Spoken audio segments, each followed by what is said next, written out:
These are, again, the list of workshops that are on your links in your QR code. I already mentioned the Recognizing the Signs one. No, I didn't. I mentioned the Guarding Our Youth one, and I mentioned the How Trafficking Happens. So those are the two that I mentioned so far. If you have any questions throughout what we just discussed, if anything was triggered, feel free to drop any questions or concerns right here in your link. And I am going to give it over to Carol.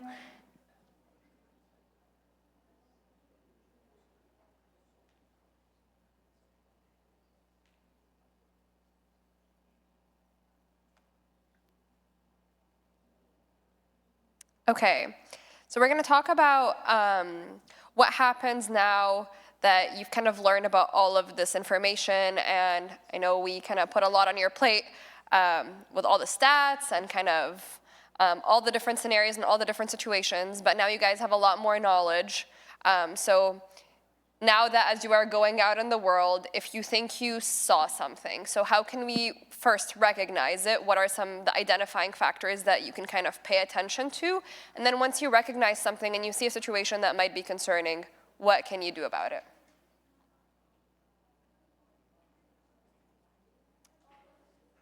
So, how to recognize the signs. So we'll go over first a couple of the behavioral signs. So someone who is fearful or afraid, someone who is anxious, someone who avoids eye contact. You'll find someone who is submissive. I mean, a couple of these aren't on here, but someone who's submissive, someone who has inconsistent stories, or the stories don't always add up, or you can kind of find holes in them. So, you know, you kind of ask them a question, oh, what happened yesterday? And they tell you a story, and then it comes up again, and something just doesn't line up. Or you feel like sometimes it's the complete opposite, where maybe the stories are not necessarily inconsistent, but the story just sounds rehearsed, or it's very robotic, and you can kind of also recognize that. So these are just some of, you know, the signs behaviorally that you can identify what's going on. Some of the physical signs that you can see just by observing without ever having to talk to the person: bruises. Sometimes you can also see like restraint marks or scarring. You'll oftentimes find people wearing long sleeves to cover these bruises or to cover whatever, and you may never even see these bruises, but something to pay attention to is someone who's wearing long sleeves or clothing that's not necessarily appropriate for the season, right? Like higher turtlenecks or long sleeves in the summer. That will make you kind of something to pay attention to. Other thing is lack of identification. So as we've mentioned, some of the ways, especially for labor trafficking, is someone will have hold of their identification cards or their government ID or governmental status paperwork or whatever. So I challenge you, when you're in the airport, when you're walking through, pay attention and see, is the person holding their own passport? You can probably always find something in the airport where someone else will be holding their identification card. Or when you go to the doctor's office and you see other patients, are they speaking for themselves? Do they have their own identification cards when they're checking in, or is someone else with them and they are in control of all their paperwork? Something to kind of keep an eye out for. Someone who is malnourished, you can just tell that that person obviously hasn't had good nutrition. So these are kind of just things to pay attention to physically by observing and keeping a good eye out. Other things situationally is someone speaking for them. So as I've mentioned, the example in the doctor's office, right? So now you're in the doctor's office and you're seeing, oh, someone is sitting next to them, they're speaking up for them. Or if you're in the airport, you're on a plane, ma'am, what would you like to eat? And then the guy sitting next to her will answer for her, she would like to have this, or she would like to drink this. This is something to pay attention to as well. Not to say that any of these signs on their own necessarily mean that this person is being trafficked, but these are some identifying factors, right? Not every person that doesn't have their passport, us as Egyptians, the dads love to kind of hold all the passports, right? But again, so I'm not saying that any one of these things is for sure this is what's going on, but these are just signs to pay more attention to. The other one is that the person would be never really alone. So if they're going to the bathroom, someone is hovering around the bathroom. They're not really letting them leave or walk off on their own. Someone is always watching them. Someone is always nearby. So these are just kind of some things that you can pay attention to.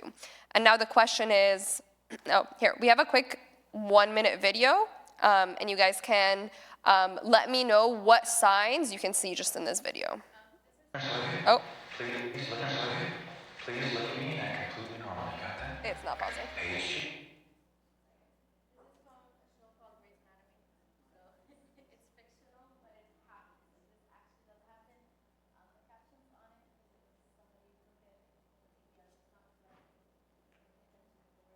Yeah, don't pay attention for the caption. Oh.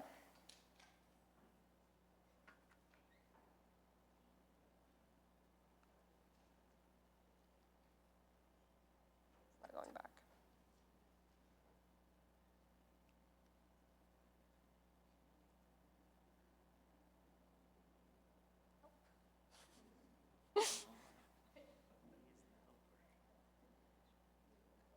Oh, there it is. Okay. Please look at me and act completely normal. You got that?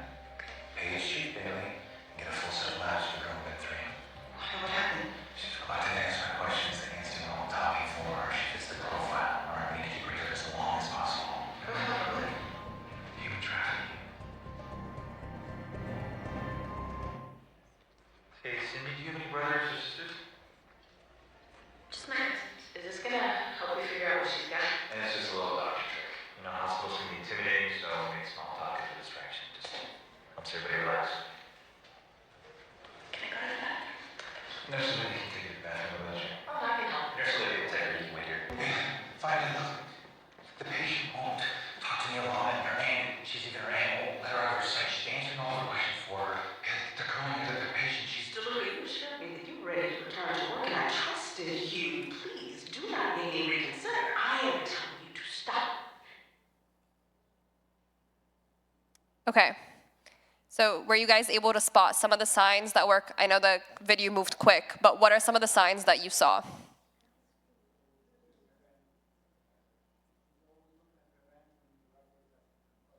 Yeah, she doesn't make eye contact. She's looking at her hands. What else? Yeah, her aunt or whoever was with her was answering for her. Coworkers in disbelief, right? It's kind of difficult to, nobody really wants to pay more attention. She wanted to follow her to the bathroom, doesn't really leave her to be alone. Right, so just in a quick video, but these are kind of some common things. If you're seeing multiple things happening, really important to pay more attention.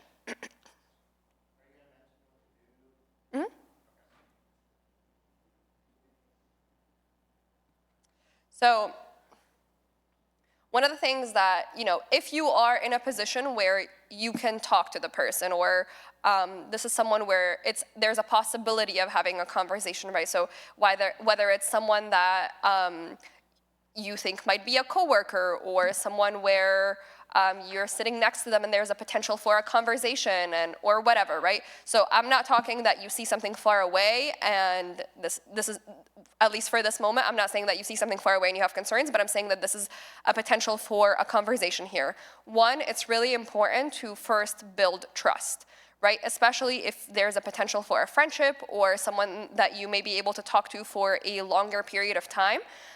This person is likely not going to open up super easily, especially because, as we've mentioned, that there has been an entire web of control that has been built around them.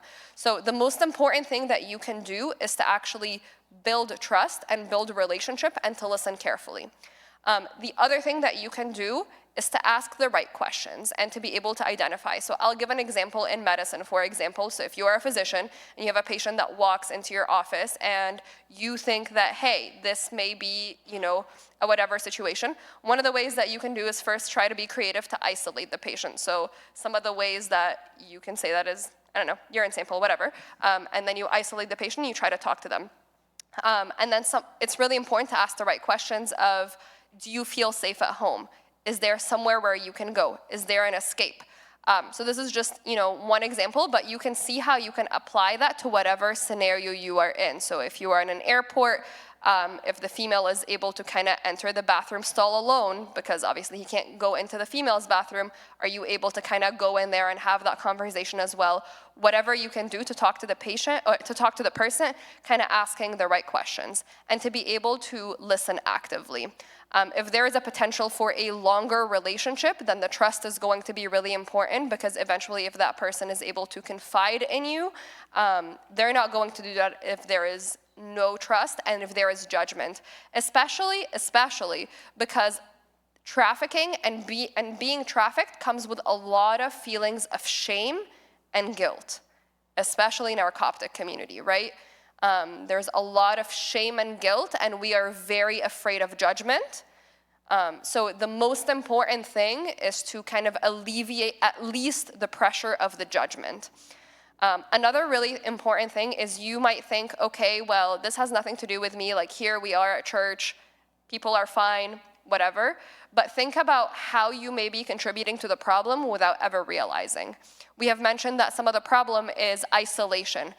And oftentimes in our communities, we get very cliquey, and it becomes very hard for someone to kind of come and integrate in our society. Think about the isolation that unintentionally we are creating for that person. And then what means they can end up turning to, or what traps they can end up falling into just due to the isolation, because they don't have community, because there is nobody to trust. And we have now isolated that person in our own cliques unintentionally without ever realizing. So it's really important to be welcoming. It's really important to keep an open friend group for people to come in and enter when we have newcomers, when we have new immigrants, when we have people that moved from out of state, to never make anybody feel isolated. Yeah, of course.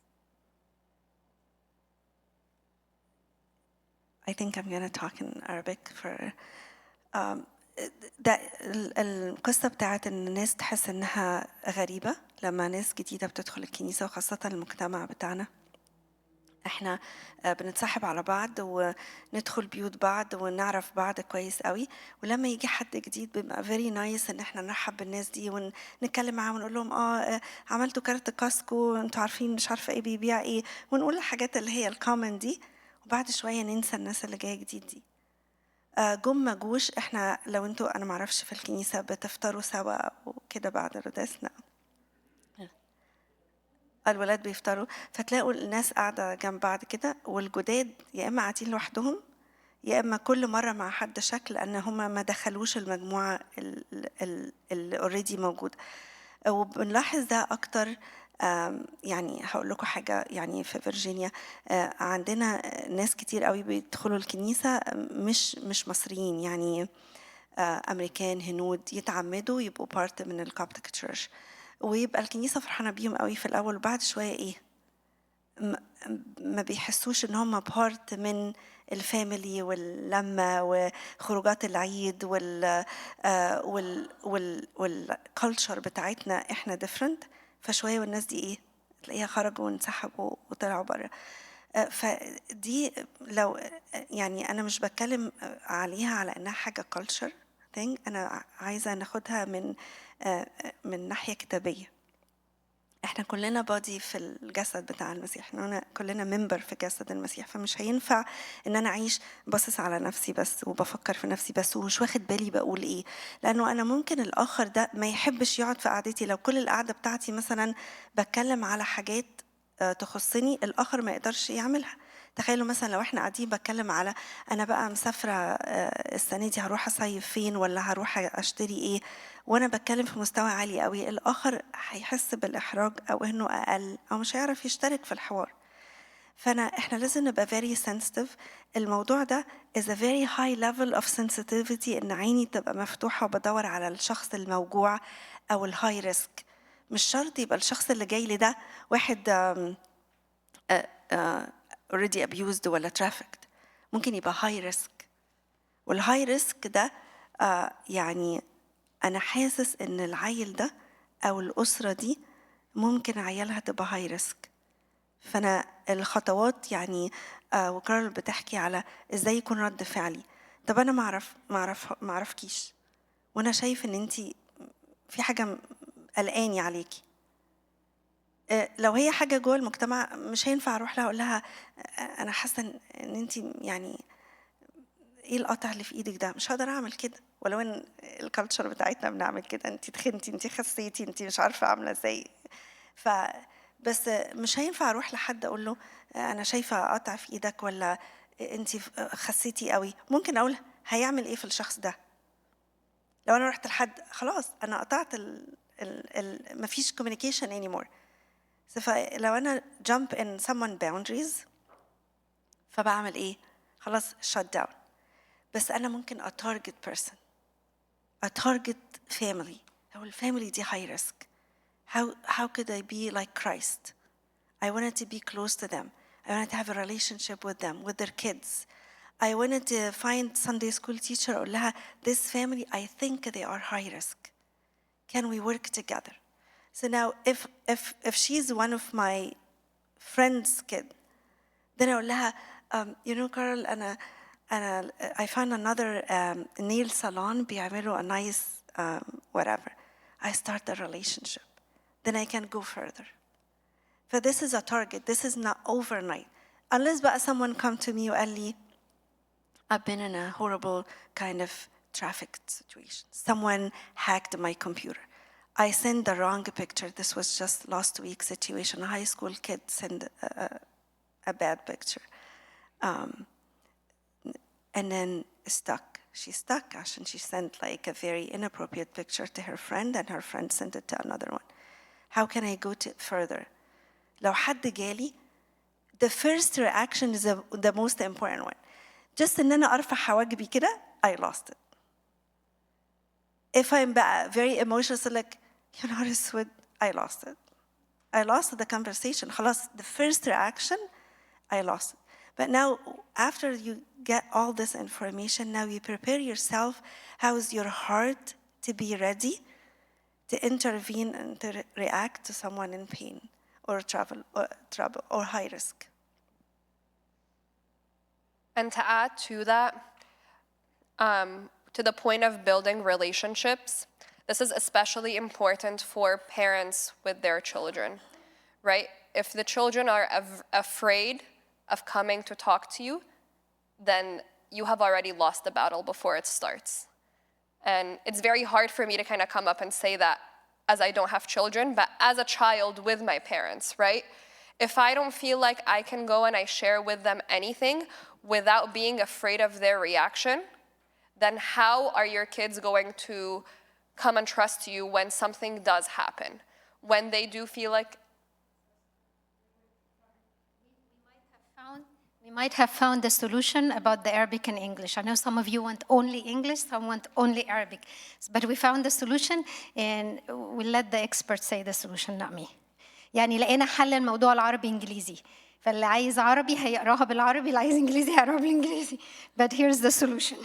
So you can go on Google Translate and then just do English for the first part and Arabic for the second one.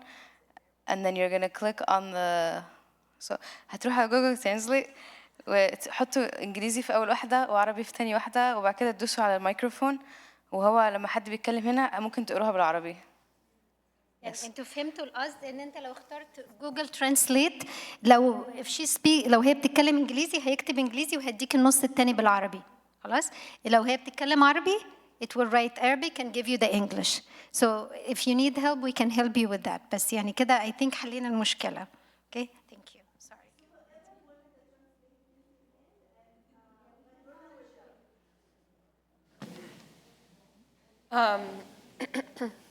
But to reiterate again, right, it's really important to kind of be able to build that relationship with our children, especially kind of when they are actually younger, and that is something that they can grow up feeling that they can trust.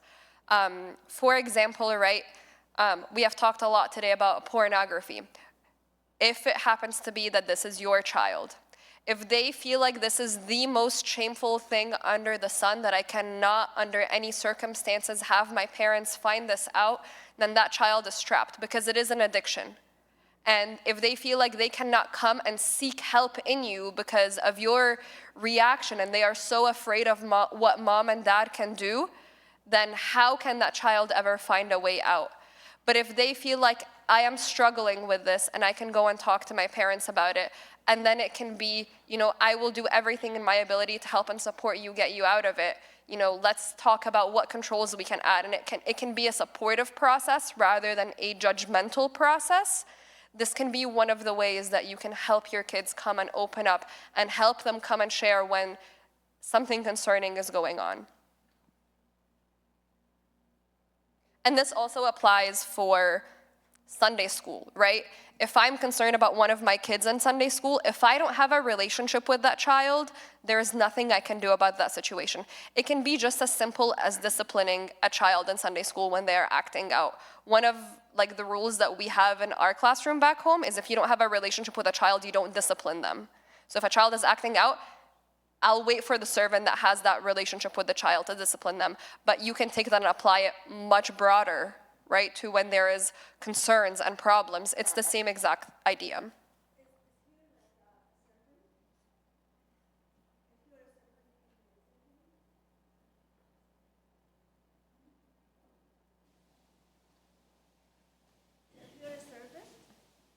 If you're a servant, then I want you tomorrow to think about who could be a target in your classroom. Who's a high risk? So this is like a homework for tomorrow. Open your eyes, see who's the shy kid. The kid's not has a relationship with anyone. The kid always in trouble. The kid that you don't have anything about. The kid that, do you know the kids when you do high five and they don't give you high five? They don't want anyone to touch them. Just open your eyes to see who could be a high risk in your classroom and spread the word. Ask other Sunday school teachers. Do you see like kid قاعد في حاله كده, doesn't talk to anyone, doesn't have friend, or يعني vulnerable? Do you know the family that struggled that their kids could be a high risk? So take it seriously from tomorrow. Open your eyes and see who could be a high risk.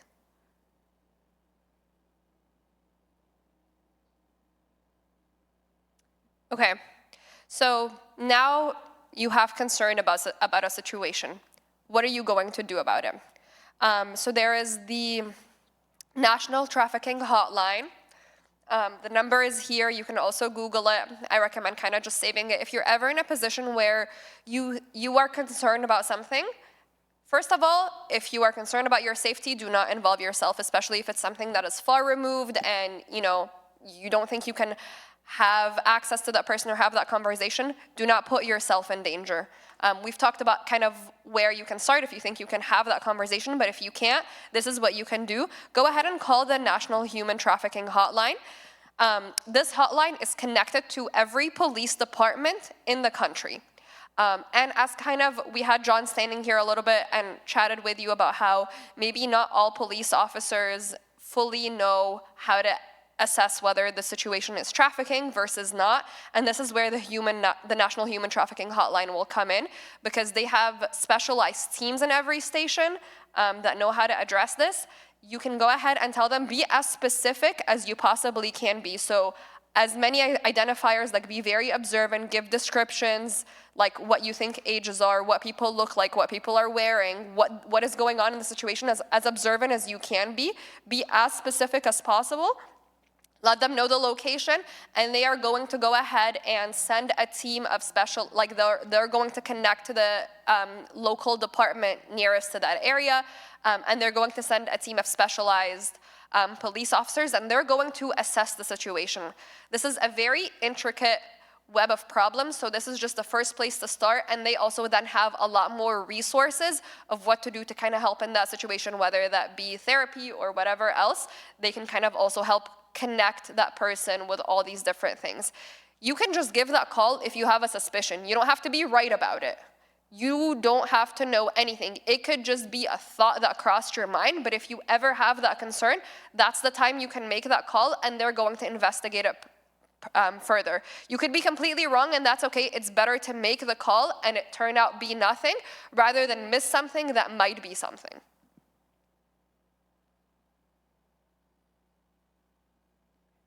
Pass it to Colleen. Sorry. for Carol's section, we have 2 workshops. There's one about recognizing the signs. So that one you get to look at real scenarios and see what signs are there and how they could have been prevented. And the other one is about active listening. That one is how to practice active listening, how to like actually respond the right way and how to avoid things that you shouldn't say. So those are 2 other workshops. Hello, I'm Colleen, and next we're going to talk about different ways that you can work together to prevent trafficking. So I would like to start off by reading Ecclesiastes 4, because as we talk about uniting together, this is a big global problem, right? Very intimidating, and we need to unite in order to tackle the problem, right? So Ecclesiastes 4, verse 9 says, 2 are better than 1, because they have a good reward for their labor. For if they fall, one will lift up his companion. But woe to him who is alone when he falls, for he has no one to help him up. Again, if 2 lie down together, they will keep warm, but how can one be warm alone? Though one may be overpowered by another, 2 can withstand him, and a 3-fold cord is not quickly broken.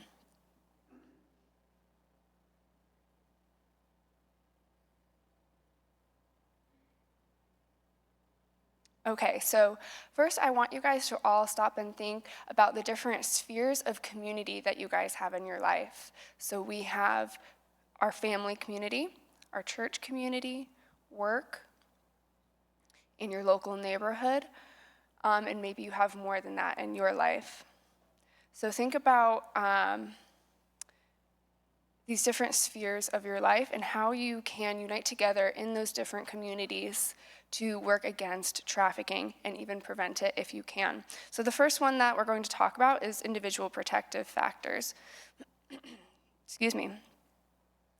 So these might include working on your self-esteem, your self-worth, and empowering yourself and the other people in your community to remember who they are, especially in your church community, right? Because we study the word hopefully every day, definitely every Sunday, and we study who we are to God, right? So this is an important aspect of our identities, is who we are to Him. We are precious to Him. And if we can empower other individuals in all of our spheres of community to remember that they are precious to God and they have a great deal of worth,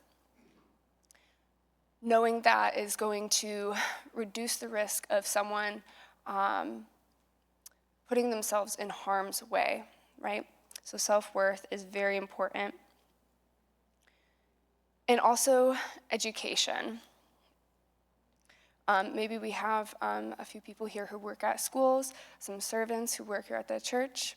And these are places and communities where you can increase education and awareness to the people that you teach as to how this all operates, right?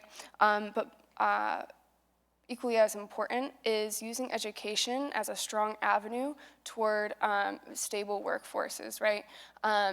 As Maritz discussed in the beginning, one thing that Leaving the Jar does overseas in Egypt is use scholarships to help young people go to school and get them as far away as possible from the streets, right?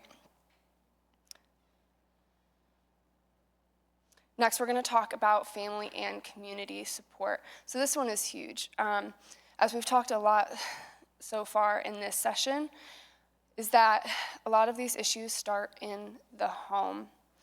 Providing a safe and supportive environment for your young children and your teenagers is going to be crucial in preventing them from looking for love and support and safety elsewhere, right? So one way this might look like is quality time in the house, right? So making sure that you're eating dinner together, and as you're sitting together, talk about the day. How was school today?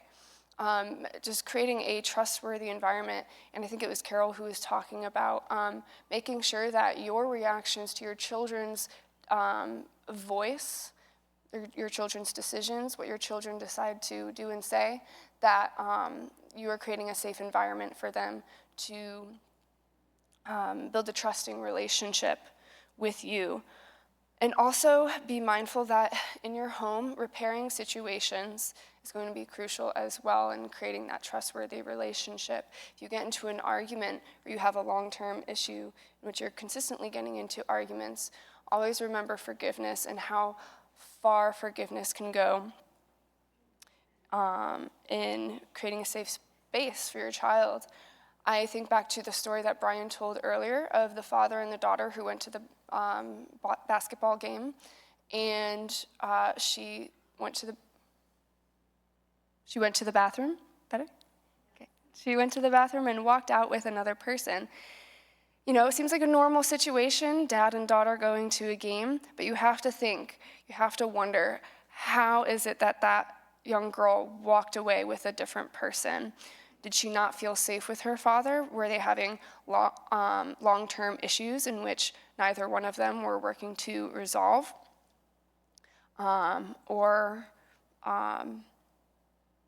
Perhaps she just didn't have the education. Maybe her parents did not teach her to not walk away with strangers. We don't know the background story. There could be many things that happened there. But perhaps she was simply angry with her father. We don't know.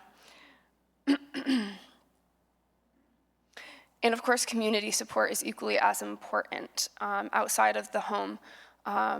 It's important to make sure your children have the positive role models in their life that they need.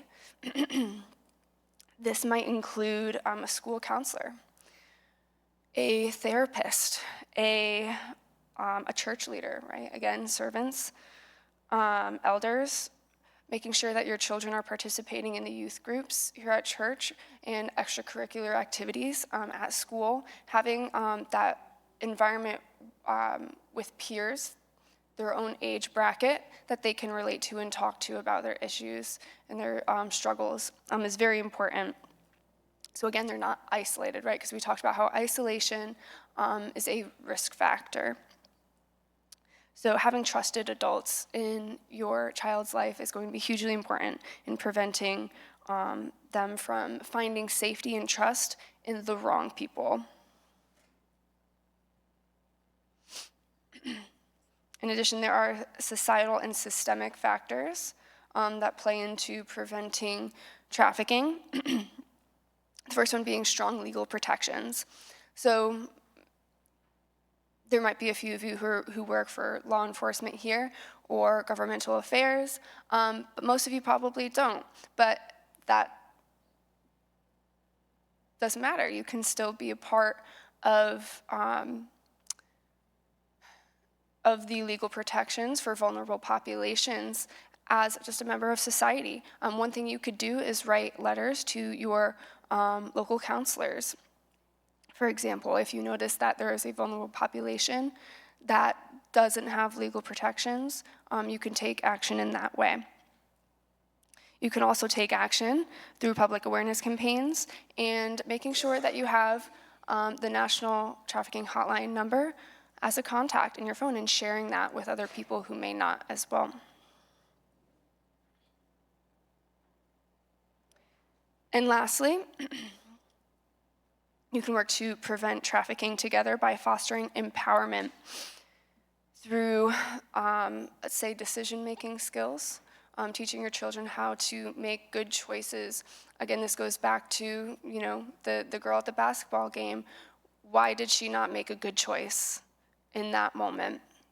Perhaps she was not educated, and there's so many things that you can educate your children about. Online scamming. I remember when my father sat me down and showed me all the things that I can look for in a scam email, and when I see these signs, immediately delete it. He showed me how to find the signs and what to do when I found them. Another situation might be teaching your young daughter going off to college. How do you walk through campus at night safely? How do you walk through the streets of Chicago at night when you're walking home from work or taking the bus? These are things that are important to educate yourself and young women and men about, simple things like don't put earbuds in your ears or make sure your hair is down. Carry pepper spray if you'd like, Little things like that go a long way in helping people make good decisions, right? And also providing opportunities for growth in your youth, which again goes into providing avenues for a strong education, including scholarships, raising money for scholarships, and even supporting the youth in your church who want to go off to college and creating scholarship programs within your community here to help them out. You can help by doing workshops to create resumes, cover letters, help them apply to college, and again, encouraging extracurricular activities, volunteering for personal development and community engagement.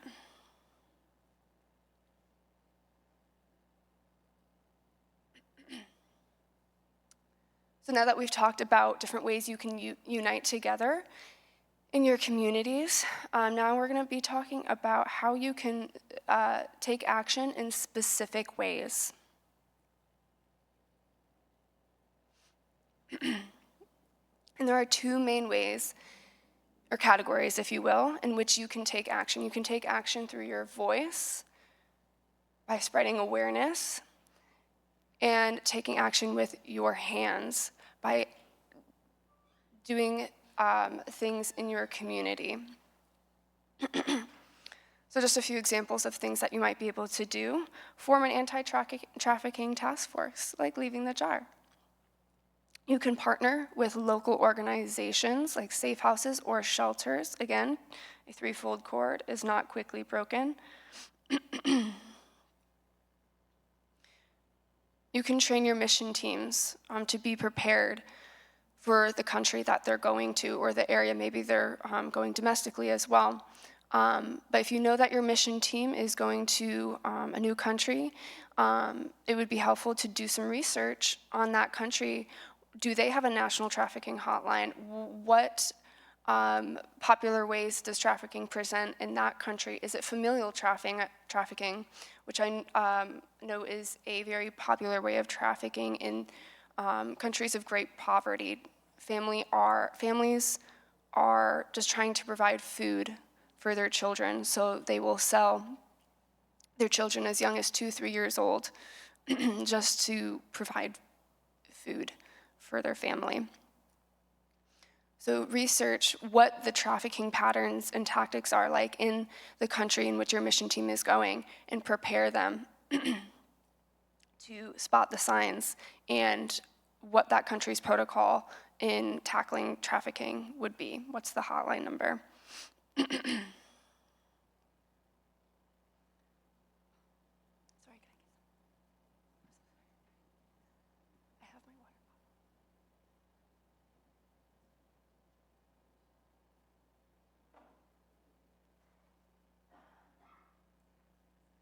Sorry guys, I'm losing my voice.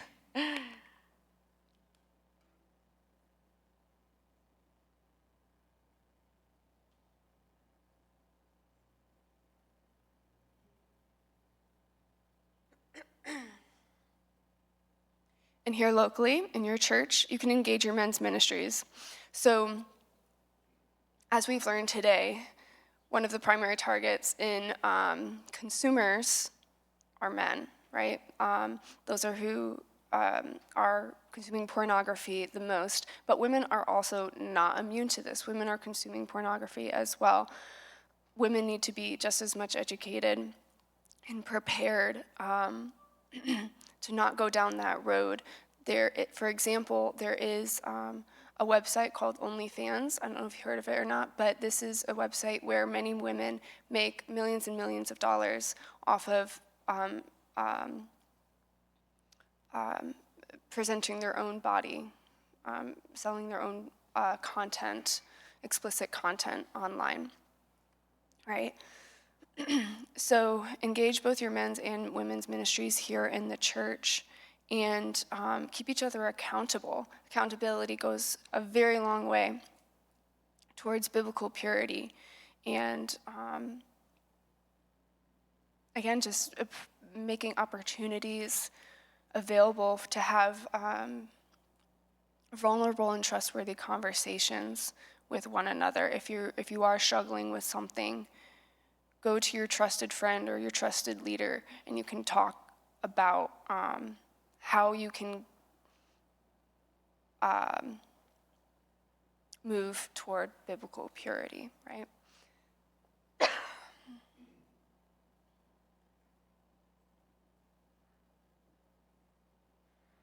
And also don't forget to educate both the men and the women about pornography's link to trafficking.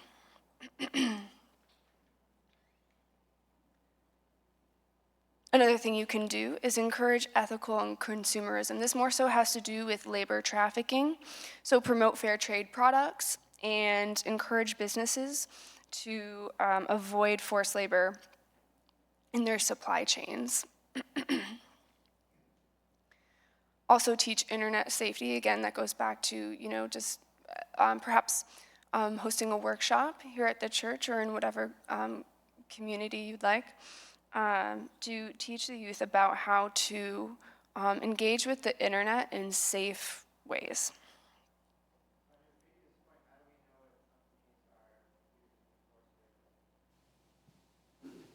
That's a great question. Does anyone know the answer to that question? How do you know if a business is engaging in forced labor supply chains? Yeah. Yeah, you said avoid companies that used forced labor. How do we know who they are? How do we find that out? So I think if you go online and Google it, you'll see that there's entities out there that keep track of what companies pay their employees what. So like Nike had this whole big thing that they were using child labor in China before. So there's a lot of non-for-profits out there that focus on how different companies use what kind of labor, and it's as easy as a Google search, so it's nothing that too difficult to find.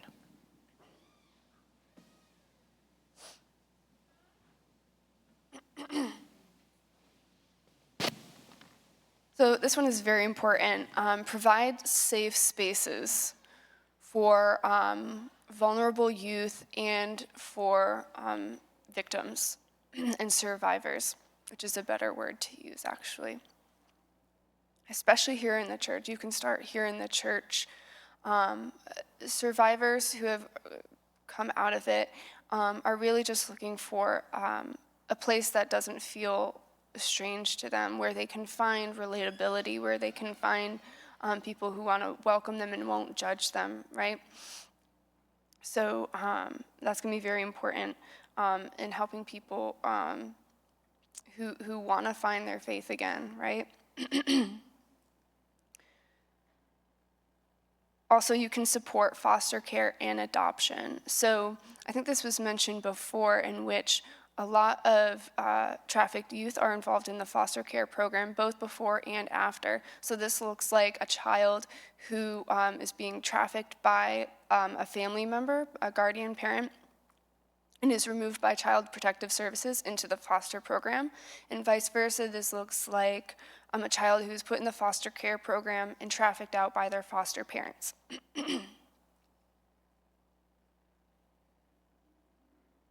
And again, you can input the hotline number in your phone and share that.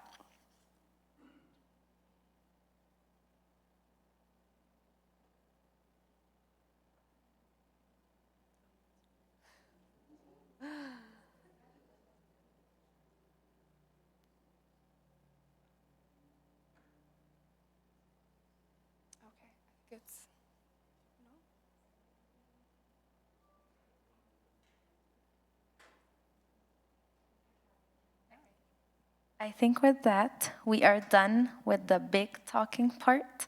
We're just gonna take a minute. I'm gonna show you guys the workshops. I was in the middle of changing colors, but that's okay. So these are all the workshops. You guys will get to choose. It's gonna be between 3:30 and 4:30. Each workshop is 20 minutes. So you're gonna choose 3 workshops to go to every like 20 minutes. Like we'll tell you like right now, we're done. Go on to the next one.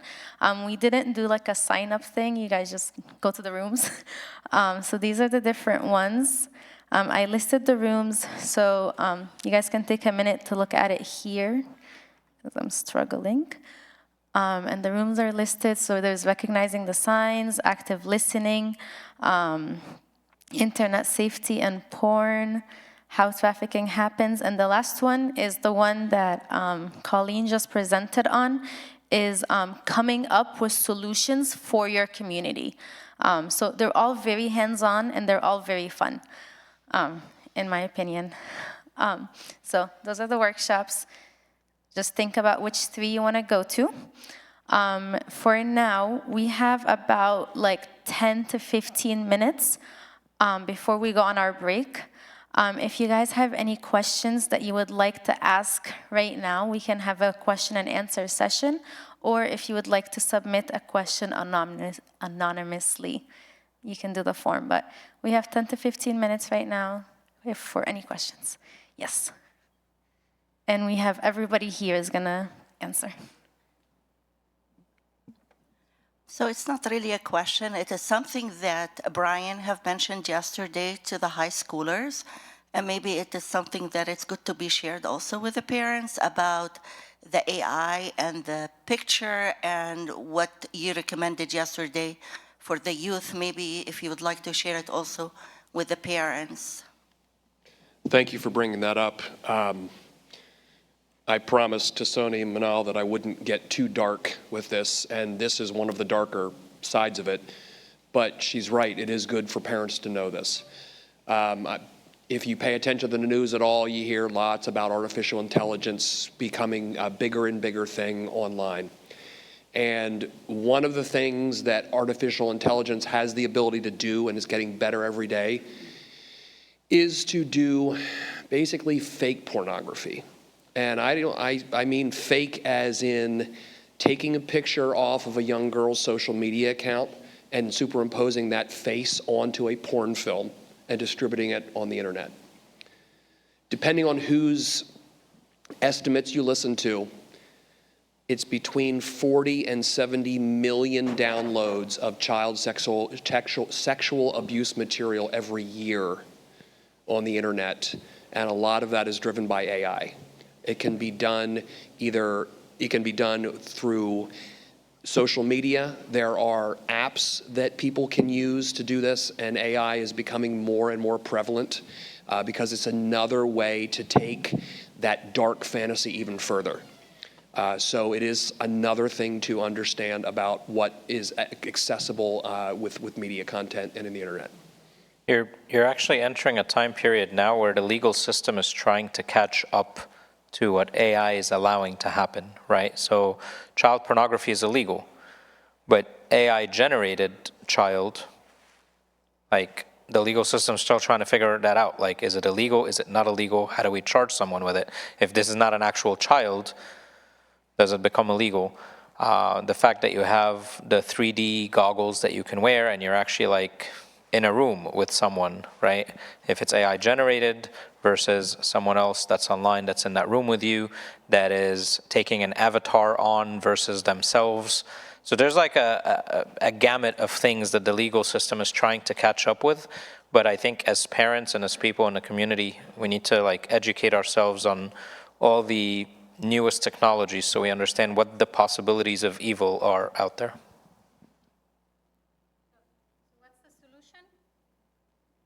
Don't post pictures on the internet, please. Or if you do post pictures, they're appropriate and your account is protected. Yes.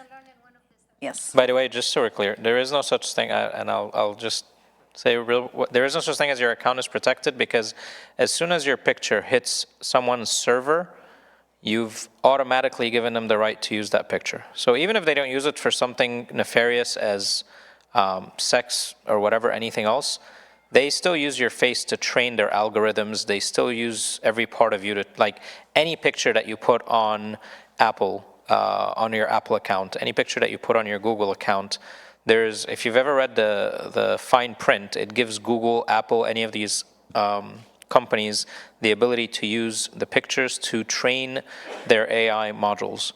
So there is no such thing as safe. Like once it's left your computer and it's online, it is no longer safe. For different reasons, just so we're clear. Doesn't matter. There is no such thing as delete. The delete button does nothing. If it is online permanently, just so we're clear. A question related to the profile. What is safe? Is it safe to know the child's location, school, whatever? What do you mean by the profile? Sorry. The account in whatever program. Is it safe to put specific information? Some of them, like Facebook, مثلا هيقول لك which school or college or whatever. This information can be harmful. Okay, so the word harmful is a very big word, right? Like, I just want us to understand one simple fact, okay? Any piece of information that I put online is now does not belong to me anymore, right? And once it is online, there is no delete button. Unless I go to the Google servers, and I go to like the Amazon servers, and I go to Apple servers, and I go to Shein servers, and I go to, like, if it has left my computer and it is online, it is gone forever, okay? Like kids, when, like the reason Snapchat became really famous and really big all of a sudden is because kids were really loving this idea of, I'm gonna send you a video and it's gonna disappear. It didn't disappear anywhere, right? It's not sitting on that person's phone, but it's on someone's server. It doesn't disappear. There is no disappear, right? So AI trains on everything that we put online. So if you are Google, if you are Snapchat, if you are Instagram, if you are anything, every piece of information that touches your servers is worth money. So nothing disappears, nothing is deleted, right? This is why, like, I know maybe you guys don't have a lot of that here in Chicago, I don't really know, but like in Virginia, there's literally server farms going up everywhere. And the reason is because we're trying to save more and more of people's data, right? Every time somebody posts something online, nothing is deleted, right? It just doesn't work like that. So the word safe and whatever, it's really in your mind what you consider safe or not safe. Just know that nothing is ever gone once you put it online.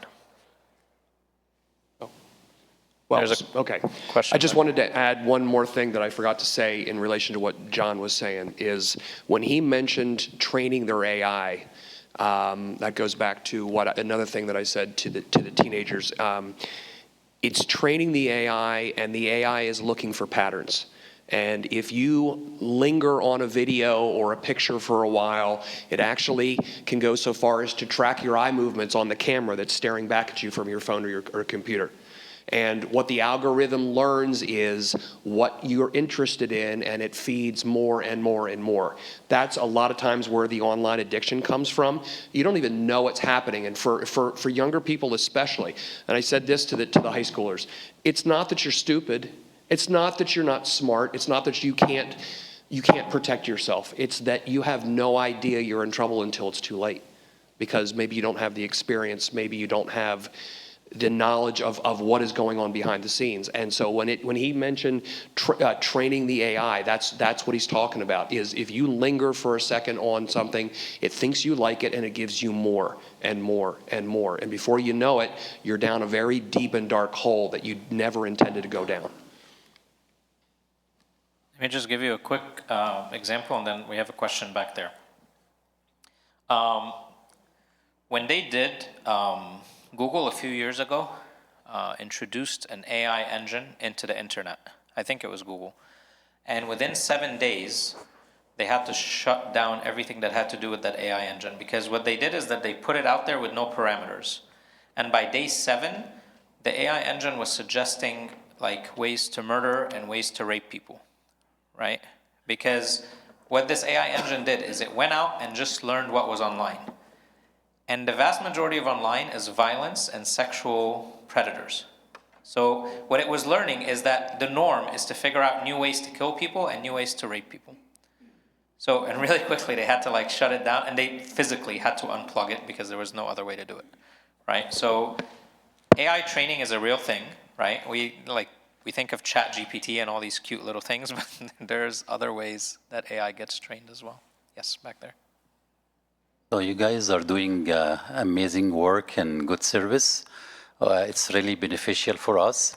But we need to ask if you guys have like short videos, like educational, for like Sunday school service for parents that we can use as resources for us. God willing, that exact thing that you just said is in the making. So please pray for us as we make that. We are trying to get videos on our website that will be targeted for servants, for youth, different ages. So please pray for us, but that is in the making. We're coming with it. But one like mediator we're doing is we're gonna have like an online webinar, maybe once a month, of like different like targeted things until we can get those videos up and running. I'll talk more about that webinar later, but thank you. Any other questions? Your chance now. Or you can do it online too if you want to be anonymous. No, I know we have to hear all this dark stuff, but at least I'll speak for I need some good news right now. Yes, I was just telling to Sony. So can you tell us a little bit of like the house and the licensing and some examples that went through the leaving the jar and how like things, good stories. I need a good story. I love Abuna's honesty. Thank you. I love it. Okay, so actually, I've been trying to come here to share, but before I jump into good stories, I want to tell you, like, please understand, you are many steps ahead, and there is a reason why God gave you this education today. So even if people already have their stuff on the internet, stopping today is better than stopping next year or next month. So there is, great action. You are encouraged, you are now educated, you are empowered, and the work session will help you now to do the exact steps if you need to protect something for yourself or others. So even though we're encouraging people not to start, but even if people start, because we all do, knowingly or unknowingly, there are steps to take. So it's not as crazy, but we have to do our part with the education we received. So that's the part I was going to say. Now for good news. Oh, wow, I can talk forever. God is really good. So for the house that we have in DC, in the DMV area, we're actually going through the licensure process, and in that, actually, it's a 3-step process, and each one is a bit long, God bless paperwork, and so forth. But with God's grace, we just had, I think it was March 22nd or 20th, we had our the first license with the county. And just to give you the great news, some of us here were able to attend, and we were worried. It's not easy to have something like that in a neighborhood, and we thought people will complain or people will give like, oh, this will drop, our area, security, the value of the land, all this stuff. But with God's grace, when we went, it took a lot of fasting and praying, and thank God it was in Lent, so we were already fasting. So when we went, actually, the people in the committee, they started to witness to God. They by themselves said, we went on your website, we read about the name, and we wanted to know where the name came from. So we read the story behind the name about the Samaritan. We love how you chose that name. We're really, we are encouraged by how much you are willing to do for our community. And at the end, when they were doing the final vote, the lady that could have even stopped our papers or just simply said, I want more information or something, she actually said, I am supportive. What is the vote of the rest of the committee? It was a committee, I think, of 9 people. And actually, they said, yes, we are supportive. And then she concluded by saying, I am honored to live in a community like this where such a work will be done. So this was God's grace. God's grace. Even at the end, people said, we've never had a hearing that go that way. Usually the hearing, and we had one of the neighbors even come and step in and give a testimony how he's encouraging and supporting the project. They said, we only have neighbors come to complain, remember? They're like, we've never had a neighbor come to support. We've never had our team actually, support. So it's been really a blessing, Abuna. We still have a few more steps to go, so please keep praying. But God is good. God is actually taking care of the whole process. Before we speak, they are already speaking and supporting. Oh, a survivor story. Absolutely. Okay. Actually, I'll speak a story about one of the people, not only survivors, but she has come back to be light to other sisters in that dark world. So she was one of the early ones that we worked with in Africa, and she actually had a very tough time actually coming out from that life. Because it's not easy. It's addiction on every level. Maybe it's even sexual addiction. Mentally, should I leave? Should I not leave? Will people love me? Will I make money? How do I survive? And so on. And there is also fear of leaving. But we went through all these struggles. We walked the journey together. And with God's grace, she actually can support her family right now. She has her own business, and she came back to be an ambassador to others. And she even goes out on the road to call other girls and say, come, you can change like I changed. And part of the story, I remember when they started way back, we tried to give them any job because they need to be busy. Physically, they really need to be busy, so not to think about all the stuff, and at the same time to make an income. So I remember one time, one of the girls in that group, I was giving her the money at the end of the day. And she looked at me and she said, you know what, this money is not enough. And I said, what's going on? Do you need anything? Are the kids going to school? She said, no, that's not what I'm talking about. This money is not enough compared to what I used to make on the street. They call it a sex worker. They're trained to think it's a job. She said, it's not enough what I used to make on the street. Maybe I'll give you an example. Like, let's say I'm making $50 here a day, but on the street, I could make between 100 to 500. She told me, but there is something weird about this money. This money is blessed. I used to make lots of money, but when I go home, for some reason, it hardly lasted. She said, even one time I went home and my house was burned from nothing. She didn't understand even when the file started. Or one day I go home and one of the kids is sick and I have to rush them to the hospital and we stay and the money goes like this. Or one day, the kid is behind and I can't even support the school fees. She said, I made money, but it just never stayed. Like something always went. She said, even sometimes the other girls will fight with me and I go home with nothing. They take it all. But she said, somehow this money is little, but it stays. And another girl also, she was telling me one time, she's like, now I'm not ashamed to tell my kids where I go every day. She said, at night I used to put them to sleep, just waiting for them to sleep so I can go out without them knowing, work or run, do what I'm forced to do. So in the morning I'm home with something for them. And they used to tell me, Mama, where you're going? I used to say, oh, I have stuff to do. I was ashamed to tell them where that is.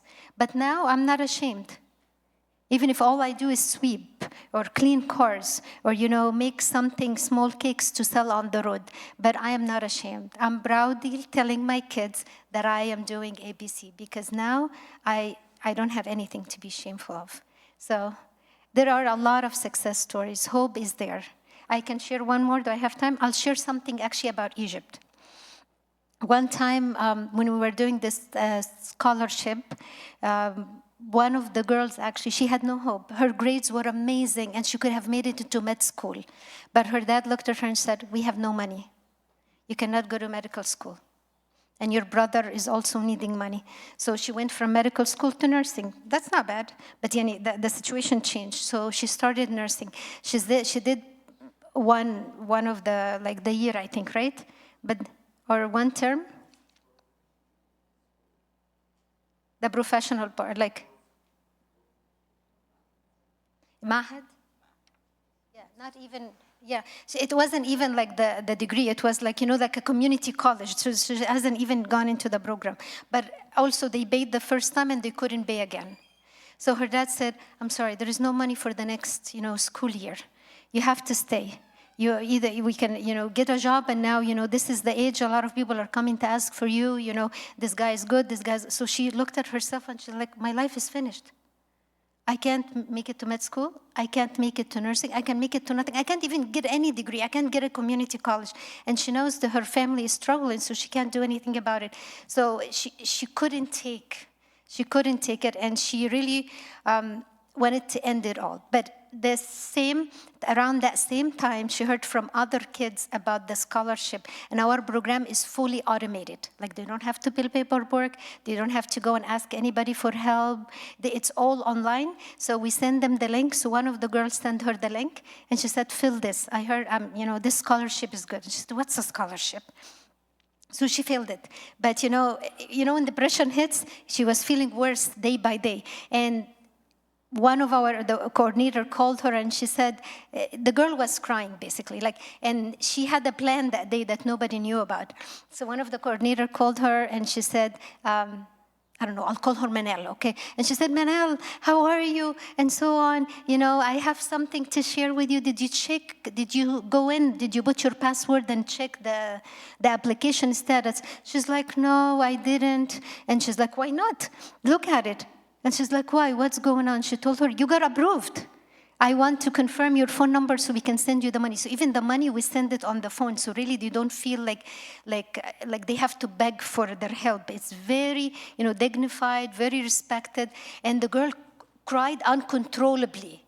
So the coordinator told her, or the servant told her, what's wrong? What's going on? Aren't you happy? She said, why are you calling me tonight? Why especially tonight? How did you know? And she's like, I didn't know anything. What are you talking about? She said, tonight was my last night. I was going to kill myself because there is no hope for me. I can't do anything. I can't even help my family. I can't look for a job. This cannot be me. And the girl was brilliant. So these are the stories that we're talking about. And the girl is amazing. And she finished community college, went on to college, and she is one of the brightest people I have seen. And by the way, in our scholarship program, we have boys and girls, because even the boys run into, I don't know if you guys know, but the suicide rate is very high among young people in Egypt, whether it's reported or not.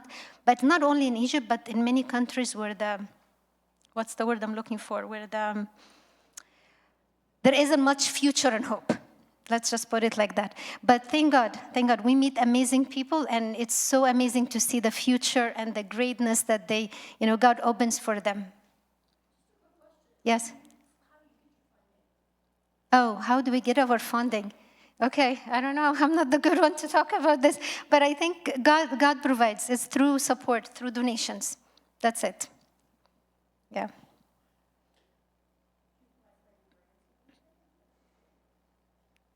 If you can do it, I'm behind 100%.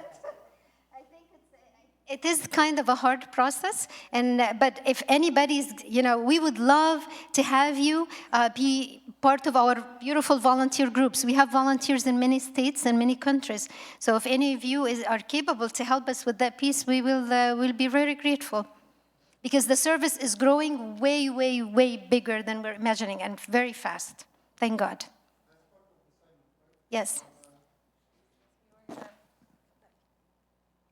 We'll have a link to the volunteer, so you guys can sign up to volunteer with us here in Chicago. You can even start your own team in Chicago. That would be really cool. Any other questions? Okay. Oh. Huh? There's a question. Sorry. Okay, here you go. Oh, you want me to address what Shireen said? Or somebody said? Okay, I don't know if this is bringing it back to the dark, but I just wanted to be aware of something as servants and as parents of this area and community. There is, you know what trade show is?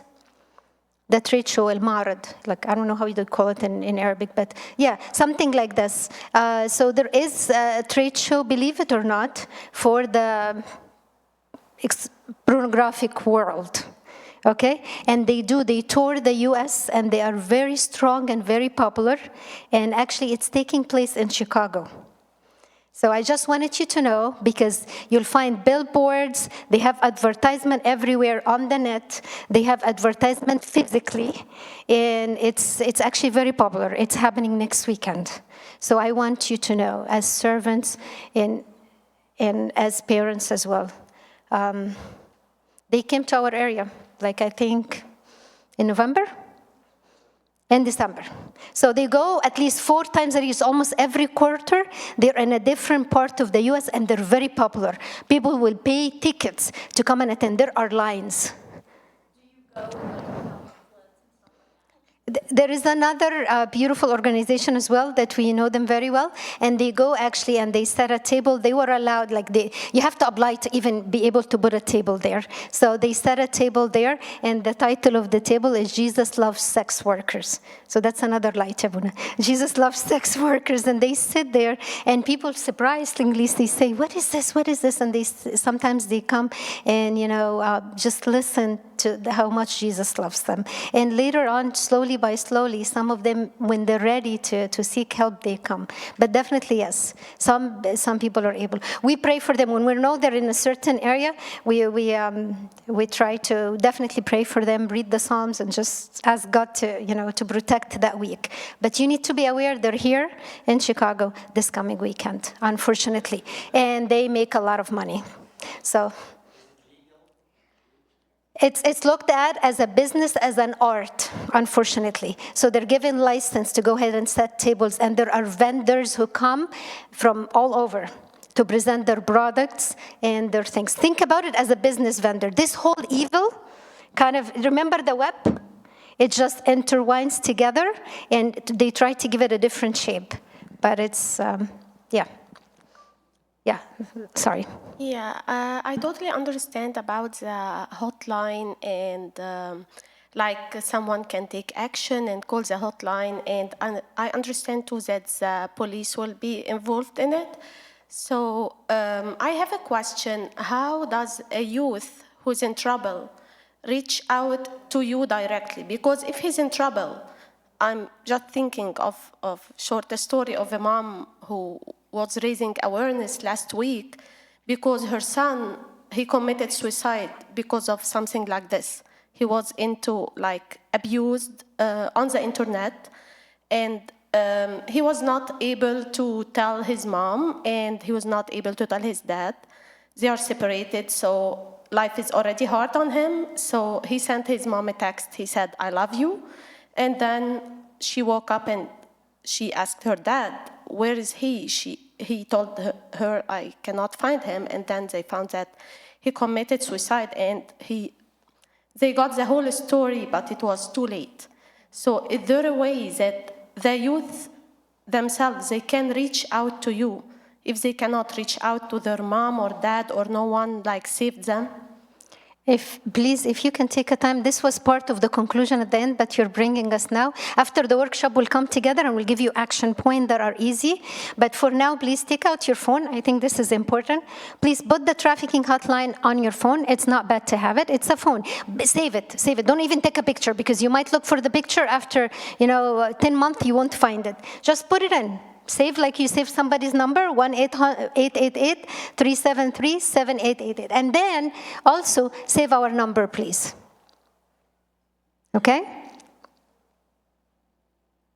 So they have at least 2 numbers, and we'll try to connect them even to local help here. Yes. Young adults. About this. I used to do community case management, and there are local social service agencies. Every county has one. DuPage County, Cook County is separated into a lot of individual. So in this area, it's Catholic Charities Northwest. They always have, children's services, they have young adult services, they have adult services. So there's Catholic Charities, Kenneth Young Center, North Shore Social Services, DuPage County Social Services. So those are your important social service agencies that you need to know about, because they're the ones that will have counseling. They're the ones that are going to have interventions. That's what you need to know within our area. That's where you need to go if you need any help.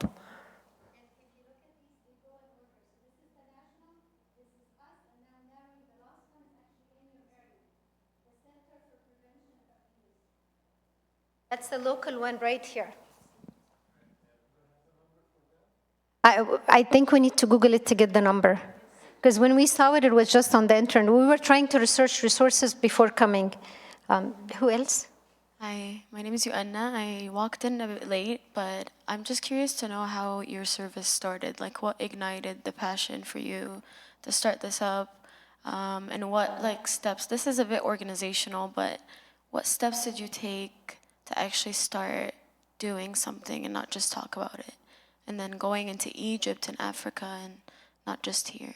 Okay, we're a missionary families. I don't know if you guys know that. I'm the wife of a priest, so we're missionary families. We've been missionaries, and we are still missionaries, even though we're back home. So that's why we've been to those places. How it started, I can just share a small story. When I was in Kenya, in one of the years, actually, I don't remember, 2005 or 6, something like that, but there was a newspaper clip about a girl who is 8 years old, and the girl unfortunately was befriended by an older man in the area, in the village, and he used to wait her at school, walk with her, and just get her little tiny things like Vaseline or chapstick or Coke or, chips or a banana, simple things. So she started to feel that she's important and loved, right? Uncle is taking me, like that. And then very quickly, the relationship and the bond, remember the bond and the dependency and trust started to build. So he used to walk her home. Well, one day, instead of walking her home, he said, why don't you walk to my house and you can finish, your homework or play, and then I'll take you back. Well, that day was kind of the end of her childhood and the beginning of a long journey of HIV and AIDS, unfortunately. So he had a relationship with her, and the guy had HIV, and it transferred to that little girl. So she lost a lot that one time because she did not know what is the name of what was happening. So we got together as some mamas and servants. By the way, they call them mamas. We got together with some mamas, and we're like, we can't keep quiet when our kids are seeing this stuff. We have to do something. And we really spend lots of weeks, lots of months just praying and meeting, and trying to study the area. And out of this, we developed a program called Daughters of St. Mary, which is an awareness program. It's almost like a spiritual day for the youth. So we used to invite the youth from the community to come, and we have a spiritual day the whole day. They play sports, jump rope, we make a meal for them, and then we give them like a spiritual talk and a health talk to empower them and to help them stay in school. And those who had challenges of staying in school because of fees or something will jump in, or if we have to talk to the family to keep them going. And it went, actually, it was amazing because we can see the progress. Like at the beginning, the people was thinking, why are you taking our daughters? Or what's going on? What is this new program? What's happening here? But then after that, actually, we were contacted by other villages. Can you start this in my village? Can you do this in my village? And it became like such a support system for young girls. And I remember the first year we had, I don't remember the number, over 100 and some girls, and we had 5 of them that fell pregnant that year. And they knew very well, we're like, if you do that, you can't be in the program, but we'll take them out and support them in another way. But the following year, we had 0. And the following year is 0. And the following year is 0. So we realized how important it is for them to have sisters like them, support them. But beside that, we went on the street. We went to the marketplaces. We went to visit the places that we see that the girls are working. And then after that, we went to the town and the clubs. And it just kept growing. But that's how it started. And God keeps bringing beautiful people with beautiful hearts like all of you to continue the work. And I think they're telling me break time and groups time. We'll come back for a conclusion and more light, Yabuna, more light is coming at the end where we have really action. So please don't miss that part. It's going to be very brief, maybe 10 minutes or so, or 15. Okay, so we're going to take a break. at 3, it was supposed, sorry that the break got shorter. Let's make it at 3:35. If you guys just pick one workshop to start with, to go to. There's one here. The one here is the internet safety and porn awareness. And then all the other rooms are the Sunday school rooms. Uncle Megat, can you? Okay, so they're all in one hallway. So each room is gonna have the sign of what it is. So it's gonna rotate every 20 minutes. We're gonna start at 3:35. So take a break and then just put in your mind 3 that you're gonna attend in 1 hour. And if you have any questions, please post. And at the end of every workshop, there's a little feedback survey. Yeah, there's snacks downstairs. Of course, if you like to support this mission, so you can support like by donation by many ways. Like even if you like to donate to St. Mary's, and we will transfer the money to them. So we can support by many things as well. Thank you. And on your break, please pass by our table. There are beautiful gifts for you that are either made by the team or they're made by some of our survivors from the different countries.